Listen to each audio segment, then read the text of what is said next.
আজকের পাঠ দ্বিতীয় বিবরণ পুস্তক ৩১ অধ্যায় ১ থেকে ৮ পদ। মশি একদিন ইসরায়েল জনমণ্ডলীকে এই কথা বললেন, আমার বয়স এখন ১২০ বছর। আমি এখন আর তেমনভাবে চলাফেরাও করতে পারি না।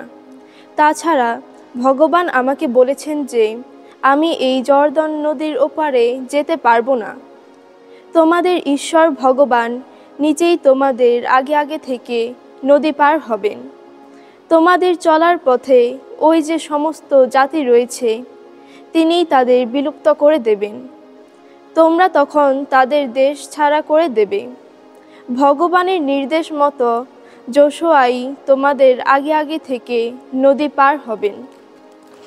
ভগবান আমোরীয়দের রাজা সিহন আর ওগো এবং তাদের দেশগুলির যেমন দশা করেছেন, তাদের তিনি তো বিলুপ্ত করেছেন। ওই সব জাতিরও তেমন দশাই ঘটাবেন তিনি। ভগবান তোমাদের হাতে ওদের তুলে দেবেন। আমি তোমাদের যা কিছু করার আদেশ দিয়েছি, তোমরা তখন ওদের সঙ্গে ঠিক সেই মতোই ব্যবহার করবে। অন্তরে শক্তি ধরো, তোমরা সাহস রাখো।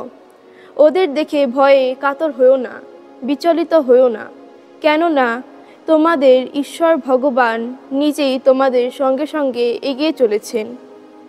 তিনি তোমাদের পরিত্যাগ করবেন না, পথে তোমাদের কখনো একা ফেলে যাবেন না।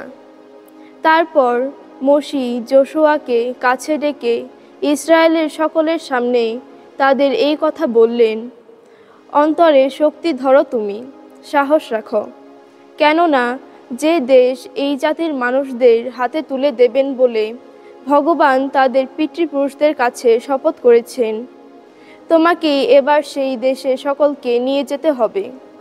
তোমাকে সেই দেশটি তাদের অধিকারে এনে দিতে হবে। ভগবান নিজেই তোমার আগে আগে এগিয়ে চলেছেন, তোমার সঙ্গে সঙ্গেই থাকবেন তিনি।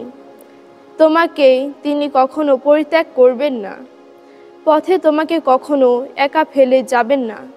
তাই ভয়ে কাতর হইও না, তুমি কোনো কিছুতেই শঙ্কিত হইও না। প্রভুর বাণী।